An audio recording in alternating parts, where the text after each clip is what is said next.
to Kids Show Channel। Kagan और खजाने का पेड़। एक छोटे से मिट्टी के घर के सामने नन्हा गगन अपने छोटे से सब्जी के बगीचे की प्यार से देखभाल करता है। पौधे मुरझाए हुए हैं। गगन सिर खुजलाते हुए उदास होकर कहता है, अरे अरे छोटे पौधों, तुम बर क्यों नहीं रहे हो? पास की ऊंची चट्टानी पहाड़ी पर गगन एक चमकता हुआ पेड़ देखता है जिसके पत्ते सोने जैसे चमक रहे हैं। वह खुशी से चौंक जाता है और कहता है, वाओ, कितना सुंदर! मैं जरूर वहां जाऊंगा। ऐसा सोचकर गगन हिम्मत के साथ पहाड़ी चढ़ना शुरू करता है। उसके छोटे छोटे हाथ चट्टानों को मजबूती से पकड़ते हैं। हांफते हुए गगन ऊपर पहुंचता है और उस खजाने के पेड़ के पास जाता है। हवा में पत्ते हल्की सी आवाज करते हैं, टिंकल टिंकल। गगन धीरे से एक सुनहरे पत्ते को छूता है। डिंग की आवाज होती है। जैसे ही वह पत्ता तोड़ता है, वह उसके हाथ में एक असली सोने का सिक्का बन जाता है। गगन खुश होकर बोलता है, मैजिक। तभी अचानक पेड़ के नीचे बनी गुफा से अवारो बाहर आता है। वह गुस्से में उंगली दिखाकर गगन पर चिल्लाता है। अवारो एक पत्थर की पट्टी दिखाता है जो काई से ढकी होती है। गगन काई साफ करता है और उस पर बने चित्र दिखाई देते हैं। चित्रों में दिखता है कि जब लोग लालच करते हैं तो पेड़ सूख जाता है, और जब लोग बांटते हैं तो पेड़ हरा भरा हो जाता है। गगन मुस्कुराकर कहता है, ओह आई अंडरस्टैंड। अवारो एक बड़ी चाबी हिलाकर इशारा करता है कि नीचे चले जाओ। गगन चुपचाप वापस लौट जाता है। गगन गांव लौटता है। उसके हाथ में बस एक सोने का सिक्का है। वह देखता है कि एलारा अपना आखिरी ब्रेड बच्चों के साथ बांट रही है। गगन सोचता है, मुझे अच्छा काम करना चाहिए। वह सोने का सिक्का लोहार को देता है और अपना टूटा हुआ हल दिखाता है। खुश लोहार गगन का ही नहीं, गांव के कई हल ठीक कर देता है। गगन खुशी से कहता है, ये ठीक किया हुआ हल सख्त जमीन को आसानी से जोत देता है। नीचे से उपजाऊ काली मिट्टी निकलती है। गगन खुश होकर बोलता है, हुरे! गगन फिर से पहाड़ी चढ़ता है। इस बार उसके हाथ में एक छोटी सी थैली होती है। अवारो गुफा से उसे ध्यान से देखता है। गगन इस बार कोई पत्ता नहीं तोड़ता। वह पेड़ की जड़ों में धीरे धीरे पानी डालता है और कहता है, हियर यू गो ट्री। पेड़ चमकने लगता है। एक सुंदर रूबी फल धीरे से नीचे गिरता है। गगन खुशी से कहता है, फॉर मी। गगन उस रूबी को बाजार में बदलकर बीज, औजार और एक छोटी बकरी ले आता है। बीज बोए जाते हैं। बकरी दूध देती है। गगन का घर हरा भरा और खुशहाल बन जाता है। पहाड़ी से अवारो यह सब देखता है।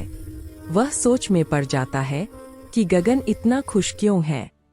गगन गांव वालों को बागवानी सिखाता है। वह बीज और औजार सबके साथ बांटता है। जो गांव पहले सूना सा था, अब हंसी, रंग और खुशहाली से भर जाता है। अवारो अपनी गुफा में सोने और रत्नों के ढेर पर बैठा होता है, लेकिन फिर भी अकेला और उदास लगता है। एक दिन जोरदार तूफान आता है।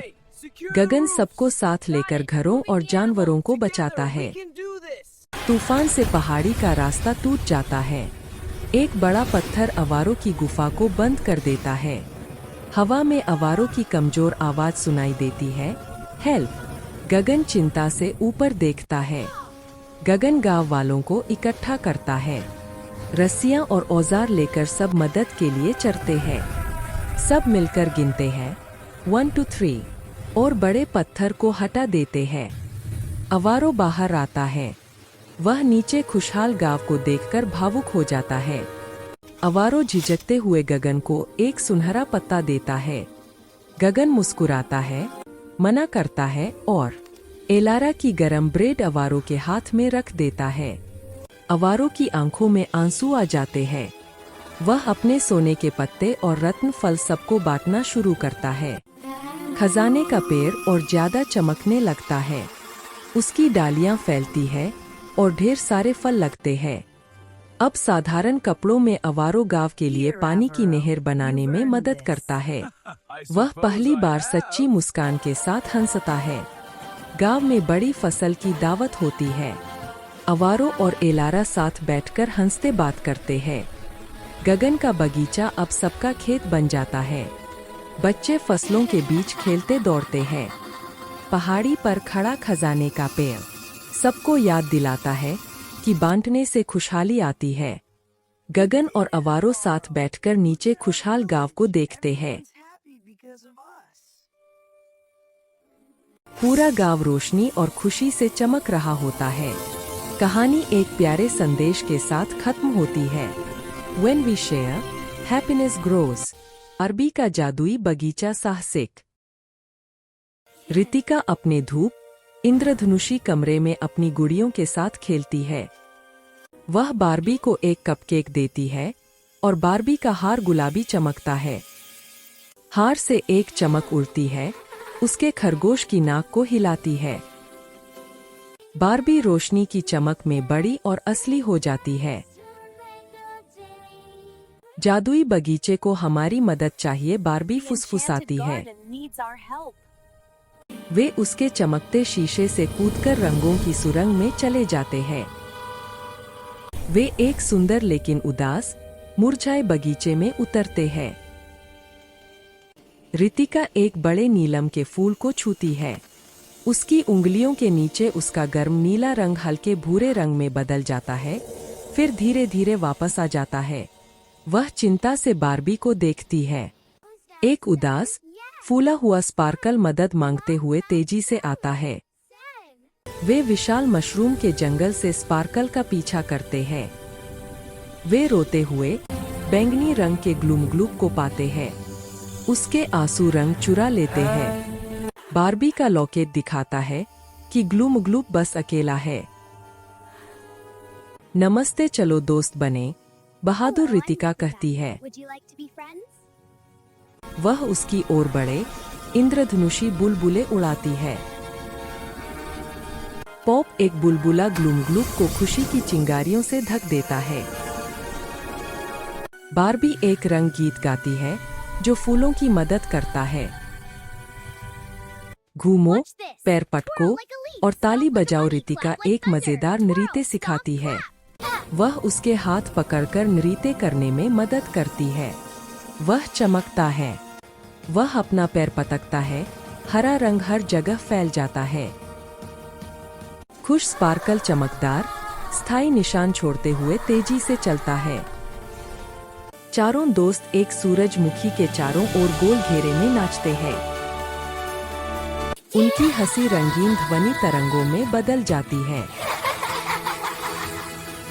ग्लूम ग्लूब अपना खुद का खुशनुमा कूद घूमने की कोशिश करता है। वह एक विशाल खुशनुमा छलांग लगाता है और गुलाबी हो जाता है। एक इंद्रधनुष लहर उसमें से फूटती है, बगीचे को रंग देती है। बगीचा अब पहले से कहीं अधिक रंगीला है। कीड़े स्पार्कल की कमल पत्तियों पर पार्टी लगाने में मदद करते हैं। वे नए दोस्तों के रूप में स्वादिष्ट दावत साझा करते हैं। जुगनू एक दिल और रितिका के चेहरे की तस्वीरें बनाते हैं। बार्बी रितिका को एक चमकदार तितली हेयर क्लिप देती है। गुलाबी ग्लूम ग्लूब उसे एक जादुई रंग बदलने वाला फूल देता है। शीशा दिखाई देता है। अलविदा, गले लगाने का समय है। वह अपने नए दोस्तों को एक आखिरी बार हाथ हिलाती है। वह फूल हाथ में लिए अपने कमरे में वापस आती है। वह चमकते रंग बदलते फूल को एक फूलदान में रखती है। धूप उसके हेयर क्लिप से इंद्रधनुष बनाती है। वह शीशे में अपने दोस्तों को देखती है। वह उनकी तस्वीर बनाती है और उसकी क्लिप चमकती है। उसकी ड्राइंग जादुई बगीचे में उसके दोस्तों के लिए दिखाई देती है। असली खजाना खुशी बांटना है, न कि सिर्फ अपने पास रखना। समुद्र में प्रकट हुई रहस्यमयी आग। एक छोटा सा सुंदर समुद्र तटीय गांव था। वहाँ घर, पेड़, बच्चों की हंसी और समुद्र की आवाज सब कुछ बहुत सुखद लग रहा था। एक दिन रात को चांदनी थोड़ी छिप गई। समुद्र सामान्य से ज्यादा शांत था, जैसे वह कोई रहस्य अपने अंदर छुपाए हुए हो। करुप्पिया दादा अपनी पुरानी नाव को धकेलते हुए मुस्कुराकर समुद्र की ओर देख रहे थे और सोच रहे थे, आज अच्छी मछली मिलनी चाहिए। तभी दादा की आंखें बड़ी हो गईं। समुद्र के बीचों बीच एक चमकती हुई रोशनी दिखाई दी, जो किसी तारे की तरह लग रही थी। अरे, ये आग है क्या? पानी में आग कैसे जल सकती है? दादा ने आश्चर्य और डर से भरी आवाज में कहा। दादा के चिल्लाने पर मछुआरे, बच्चे और माए सभी दौड़ते हुए आए और समुद्र की ओर देखने लगे। लहरें टकराने पर भी वह रोशनी बुझी नहीं। बच्चे खुशी से चिल्लाए, वाह, जादू! एक दादी ने धीरे से कहा, यह समुद्र का जादू लगता है। और यह सुनकर बच्चों को रोंगटे खड़े हो गए। तभी समझदार अरविंद अन्ना वहां आए। उनके चेहरे पर डर नहीं था, बस जिज्ञासा और हल्की मुस्कान थी। बच्चों, डरने की जरूरत नहीं है। हर रहस्य के पीछे जरूर कोई कारण होता है, अन्ना ने प्यार से कहा। लेकिन बड़े लोग नहीं माने। चुप रहो, कहकर वे फिर से समुद्र को देखने लगे। अगली रात आई। बच्चे सोए बिना खिड़कियों से देखते रहे। फिर से वही रोशनी दिखाई दी। इस बार वह रोशनी धीरे धीरे किनारे की ओर आने लगी। बच्चों का दिल धक धक करने लगा। अम्मा, ये हमारी तरफ आ रही है। बच्चे डरते हुए एक दूसरे का हाथ पकड़कर बोले। मंदिर में घंटी बजी। डिंग डिंग। उस आवाज ने रात में और भी रहस्यमयी माहौल बना दिया। अरविंद अन्ना ने साहस के साथ कहा, मैं जाकर देखता हूँ। सच पता चलेगा तभी डर दूर होगा। नहीं अन्ना, खतरा है, सबने कहा। बच्चों की आंखों में चिंता भी थी और उम्मीद भी। नाव धीरे धीरे आगे बढ़ी। समुद्र शांत था, जैसे वह अन्ना को ध्यान से देख रहा हो। रोशनी पास आने पर आग जैसी नहीं लगी, बल्कि चमकते हुए दीपक जैसी दिखाई दी। अन्ना ने हाथ बढ़ाया। रोशनी ने उसे हल्के से छुआ। बच्चे आश्चर्य से मुंह खोलकर देखते रह गए। अचानक अन्ना की आंखों के सामने एक अलग दुनिया दिखाई देने लगी। सब कुछ फिल्म की तरह बदल गया। दृश्य में दिखा कि 30 साल पहले समुद्र के अंदर एक गुप्त अनुसंधान केंद्र था। वैज्ञानिक खुशी से उछलते हुए कह रहे थे, हमें प्रकाश ऊर्जा मिल गई। इसे और ज्यादा इस्तेमाल किया जा सकता है। यही सोच बड़ी समस्या की शुरुआत बन गई। अचानक बूम की जोरदार आवाज आई। बच्चे कल्पना में ही कांप उठे। वह प्रकाश ऊर्जा गहराई में समुद्र के भीतर चली गई और बिना किसी को बताए सो गई। अन्ना समझ गए, यह आग नहीं है, यह समुद्र की चेतावनी है। उन्होंने कहा, अगर यह पूरी तरह बाहर आ गई तो पूरा समुद्र तक प्रभावित हो जाएगा। कहते ही बच्चे चुप हो गए। अन्ना तेजी से किनारे लौट आए। सभी लोग उन्हें घेरकर खड़े हो गए। अन्ना ने सारी बातें बच्चों को कहानी की तरह आसान शब्दों में समझानी शुरू की। बच्चे आंखें और कान खोलकर सुनते रहे। कोई हंसा नहीं, कोई बोला नहीं। सरकारी लोग, बड़े जहाज और उपकरण आकर समुद्र की रक्षा करने लगे। प्रकाश ऊर्जा को सुरक्षित रूप से नियंत्रित कर लिया गया। बच्चे मन ही मन खुशी से उछल पड़े। अगले दिन सूरज मुस्कराया। समुद्र फिर से श की नरम आवाज करने लगा। गांव फिर से खुश हो गया। बच्चे समुद्र तट पर दौड़कर खेलने लगे। एक छोटा बच्चा जिज्ञासा से पूछता है, अम्मा, क्या वो रोशनी फिर से आएगी? माँ मुस्कुराकर कहती है, अगर हम प्रकृति से प्यार करेंगे तो वह हमारी कहानी में एक अच्छी दोस्त बनेगी। Magical mask, a father and son story. एक बड़े एनिमेशन स्टूडियो के अंदर कार्टून कलाकार टिम एवरी एक उबाऊ corporate style cartoon idea board of directors के सामने घबराहट से पेश करता है। वे नींद से भरे चेहरों के साथ वापस घूरते हैं, स्पष्ट रूप से अप्रभावित। इस बीच घर पर टिम का छोटा बेटा एल्वी चुपके से अपने बेडरूम को कल्पना से भर देता है। JAP, Boeing, zoom. उसके चित्र जंगली, मूर्खतापूर्ण, रंगीन और जीवन से भरपूर है। स्कूल में चीजें इतनी खुशनुमा नहीं है। दो बदमाश एल्वी को रूखेपन से धक्का देते हैं और उसे अपनी लॉकर में धकेल देते हैं। शर्मिंदा और आहत एल्वी की भावनाएं फट पड़ती है। अचानक क्रैक, लॉकर मुड़कर फैल जाती है। एक विशाल कार्टून मुंह में बदल जाती है। दूर असगार्ड में छलिया देवता लोकी को अराजकता जादू की एक परिचित लहर महसूस होती है। उसके चेहरे पर एक धीमी मुस्कान फैल जाती है। ओह, मैं उस शक्ति को जानता हूँ, वह मुस्कुराता है। घर वापस टिम को एक पुराना स्केच मिलता है जिसे उसने एक बार छुपा दिया था। मुखौटा का एक चित्र। एक अजीब सी भावना उसके दिल को खींचती है, कुछ ऐसा जो वह समझा नहीं सकता।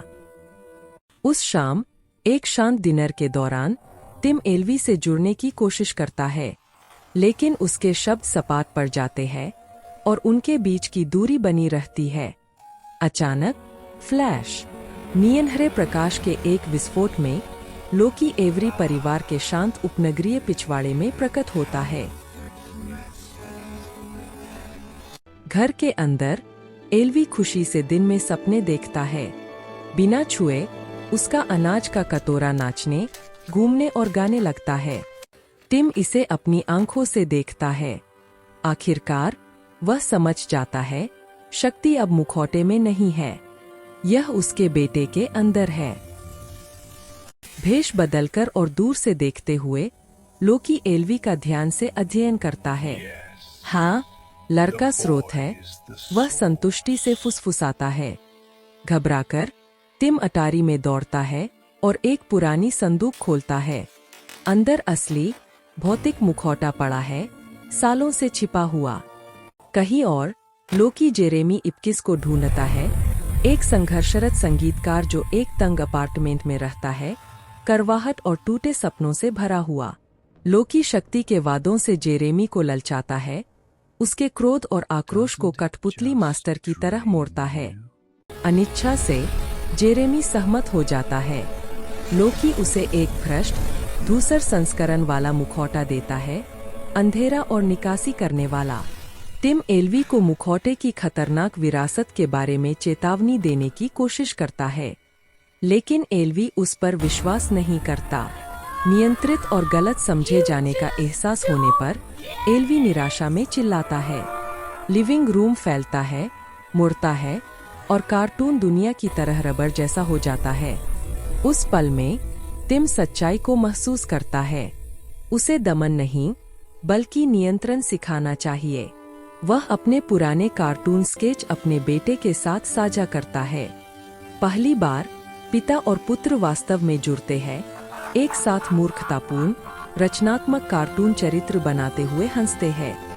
इस बीच जेरेमी, अब इंटीमास के नाम से जाना जाता है, एक पार्क में अपनी शक्तियों का परीक्षण करता है। अपने आसपास की हर चीज से रंग और आनंद निकालता है। लोकी घटनाओं को सावधानी पूर्वक संचालित करता है, यह सुनिश्चित करता है कि बदमाश बड़े स्कूल कार्निवल के दौरान एल्वी को उकसाएं।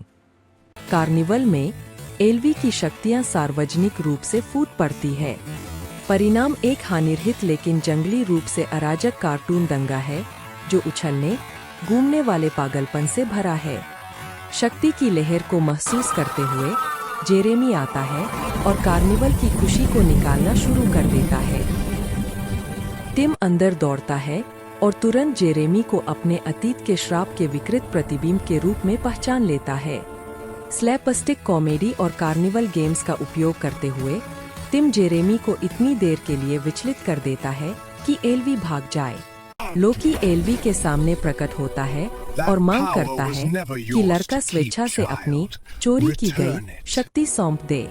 एल्वी अपनी जमीन पर डटा रहता है और दृढ़ता से मना कर देता है। टिम को जल्द ही सच्चाई का पता चलता है। उसकी बड़ी कार्टून परियोजना का प्रीमियर जेरेमी का अंतिम लक्ष्य है। पिता और पुत्र एक साथ तैयारी करते हैं। एनिमेशन स्टूडियो को क्लासिक कार्टून प्रॉप्स, विशाल मैलेट्स, ट्रैम्पोलिन और पेंट बकेट से भर देते हैं। शानदार प्रीमियर में जेरेमी हमला करता है। आनंदित कार्यक्रम एक मूक धूसर दुह स्वप्न में बदल जाता है। बिना जादू के टिम शुद्ध कार्टून अराजकता का उपयोग करके वापस लड़ता है। उछलते फर्श, उड़ते मैलेट और छींटे मारती पेंट। एल्वी अपनी नियंत्रित शक्तियों को अपने पिता की रचनात्मक अराजकता के साथ जोड़ता है। रंग और कल्पना के एक शानदार विस्फोट को छोड़ता है। एक साथ वे जेरेमी को एक विशाल स्वसीलिंग लिफाफे के अंदर फंसा देते हैं, जिस पर लेबल लगा होता है वापस भेजने वाले को। एल्वी चतुराई से मुखौटे की शक्ति को विनाश के बजाय रचनात्मकता के स्थायी उपहार में बदल देता है। रचनात्मकता से ही पराजित, लोकी निराशा के एक झोंके में गायब हो जाता है, धुएं में नहीं। बाद में एवरी परिवार सोफे पर एक साथ बैठता है, एक शांत वास्तविक हंसी साझा करता है। अपने बेटे की कला से प्रेरित होकर टिम आखिरकार अपनी खुद की हार्दिक व्यक्तिगत कार्टून परियोजना शुरू करता है। सच्ची शक्ति अपने हुनर को प्रेम और रचनात्मकता के साथ साझा करने में निहित है। विक्रमाथियन और वेधलम, एक जादुई कहानी। महिला प्यार से मुस्कुराती है और कहती है, पास आओ बच्चों, ठीक से बैठो। आज मैं तुम्हें जादू, साहस, भूत और बुद्धिमत्ता से भरी एक कहानी सुनाने वाली हूँ। बच्चे ताली बजाते हैं और खुशी से हंसते हैं। आंटी, क्या ये डरावनी होगी? एक बच्चा दूसरे के पीछे छिपते हुए पूछता है। महिला अपनी आवाज धीमी करती है। बच्चों, एक अंधेरी रात की कल्पना करो। आकाश में एक बड़ा गोल चांद चांदी के दीपक की तरह चमक रहा है। वह धीरे धीरे अपने हाथ हिलाती है। हवा सीटी बजा रही थी, हुश हुश, जैसे पेड़ों से कोई रहस्य कह रही हो। महिला गर्व से कहती है, उस रात विक्रमाथियन नाम का एक बहुत बहादुर राजा हाथ में तलवार पकड़े निडर होकर चल रहा था। बच्चे आंखें बड़ी बड़ी कर लेते हैं। क्या वो बहुत ताकतवर थे, आंटी? वह सिर हिलाकर कहती है, डर से भी ज्यादा ताकतवर। वह फुसफुसाती है, राजा एक श्मशान घाट में पहुंचा, जहां रात में जानवर भी कदम रखने से डरते थे। महिला जीभ से आवाज करती है, क्रैक क्रैक। हड्डियों की आवाजें आ रही थीं और पेड़ों पर उल्लू जोर जोर से बोल रहे थे। वह अपनी बाहें फैलाती है। वहां एक बहुत बड़ा बरगद का पेड़ था, जिसकी लंबी जटाएं भूतों के बालों जैसी लटक रही थीं।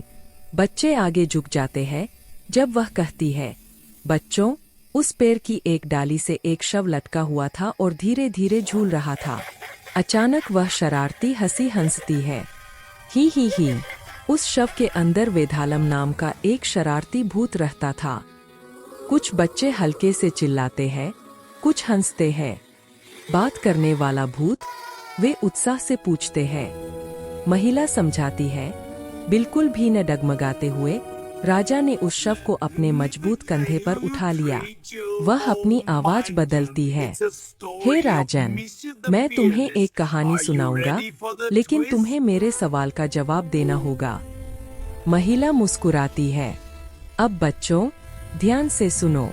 वेधालम की कहानी अब शुरू होती है। वह शब्दों से चित्र बनाती है।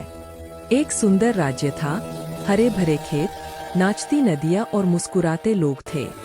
महिला धीरे से कहती है, राजकुमार आर्यवीरन बहादुर, दयालु थे और खुद से ज्यादा अपने लोगों से प्रेम करते थे।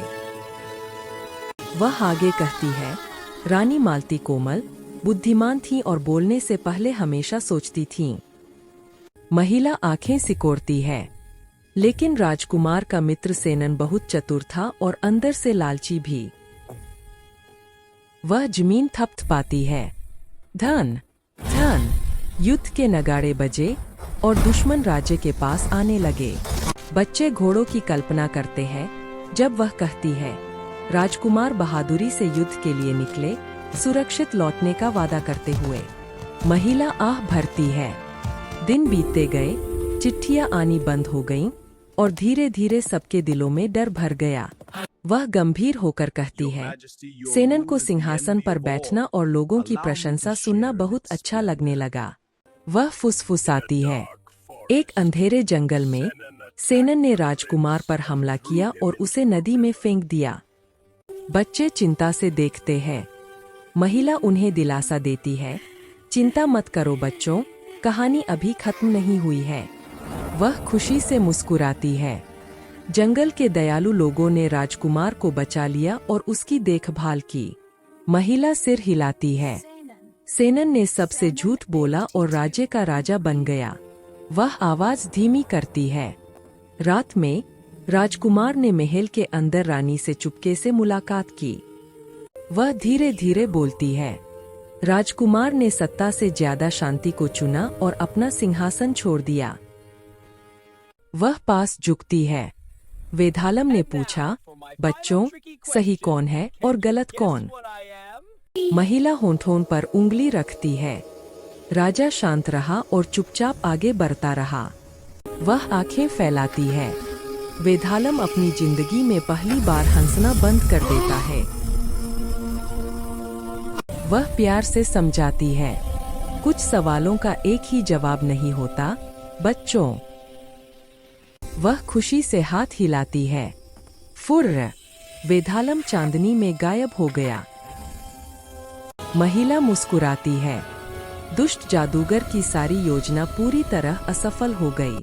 वह बच्चों को गले लगाती है और कहती है, विक्रमादित्य की तरह बहादुर बनो, राजकुमार की तरह दयालु बनो और अपने दिल में बुद्धिमान बनो। Harry Potter and the cursor child.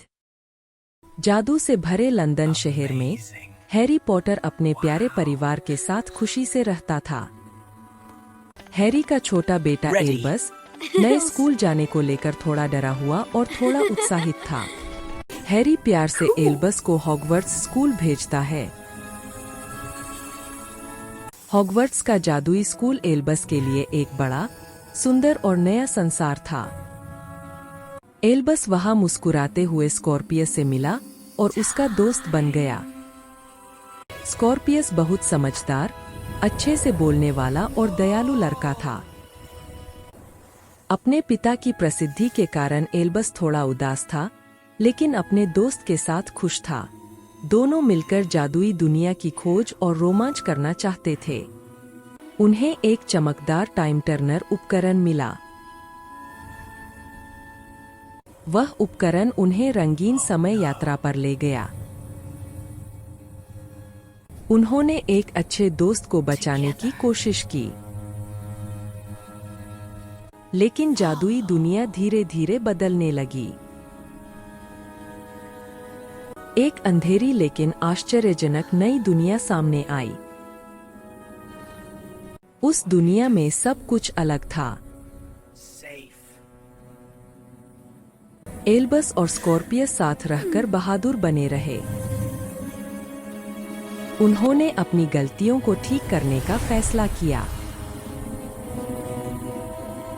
Delphi नाम की एक रहस्यमयी लड़की ने उन्हें रास्ता दिखाया, लेकिन डेल्फी का असली चेहरा सामने आ गया। यह पता चला कि वह एक अंधेरी शक्ति की बेटी थी।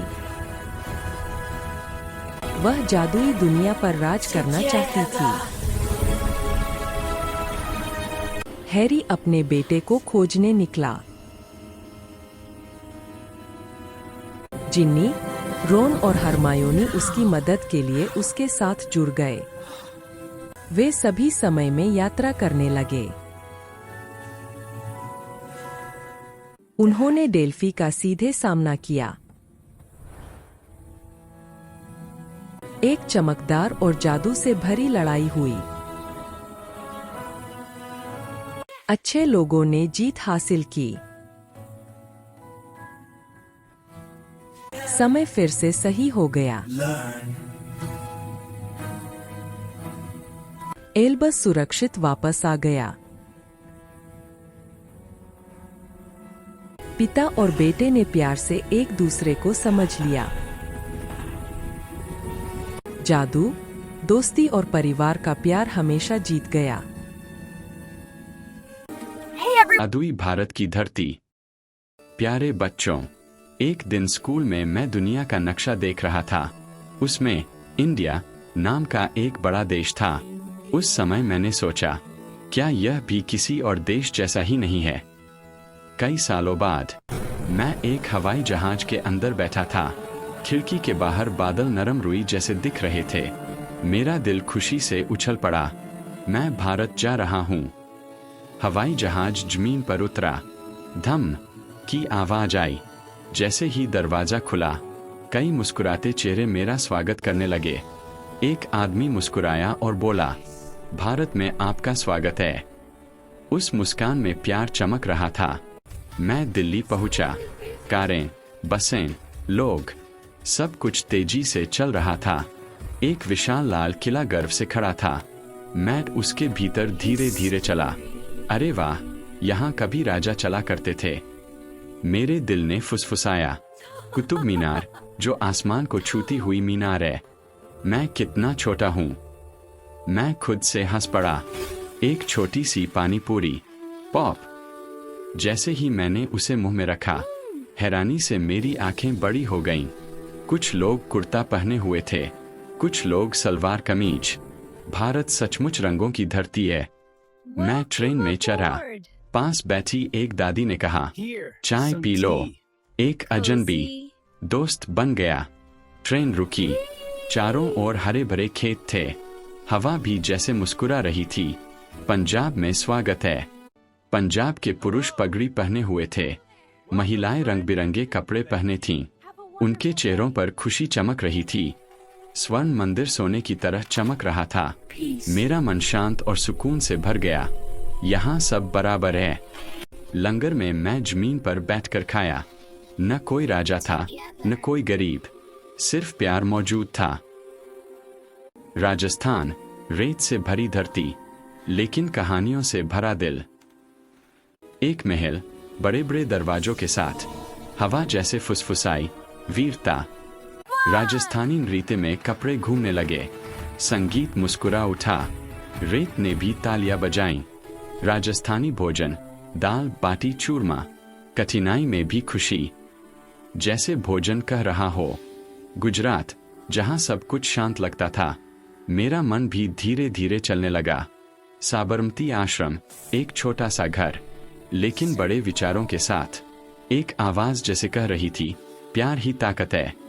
गुजराती भोजन, ढोकला, थेपला, मीठा स्वाद, मीठे दिल। मुंबई, एक ऐसा शहर जो कभी सोता नहीं, सपने दौड़ते रहते हैं। मुंबई की ट्रेन पूरी रफ्तार में, लेकिन उसके साथ अनुशासन भी चलता है।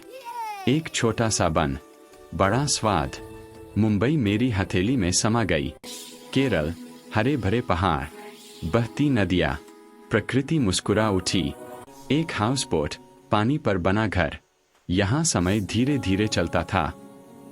केरल सद्या, केले के पत्ते पर सजा पूरा भोजन। एक पत्ता, 100 स्वाद। तमिलनाडु, मंदिरों की घंटियों की आवाज।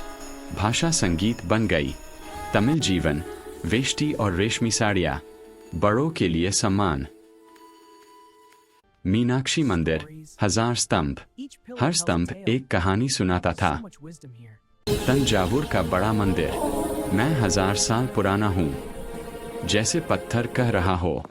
तमिल भोजन, इडली, डोसा, रसम। मेरा शरीर खुश हो गया। पश्चिम बंगाल, जहाँ कला आजादी से चलती है, कविता गाने लगी। बंगाली भोजन, मछली की करी और चावल। सरलता ही सुंदरता है। प्यारे बच्चों, मैं भारत एक यात्री बनकर आया था, लेकिन मैं एक परिवार के सदस्य बनकर लौटा। भारत सिर्फ एक देश नहीं है, यह एक जादुई Hey everyone, कहानी है। thanks for watching the video. Don't forget to like, subscribe, share, and hit the bell icon. Like, subscribe, share, comment, and click the bell icon.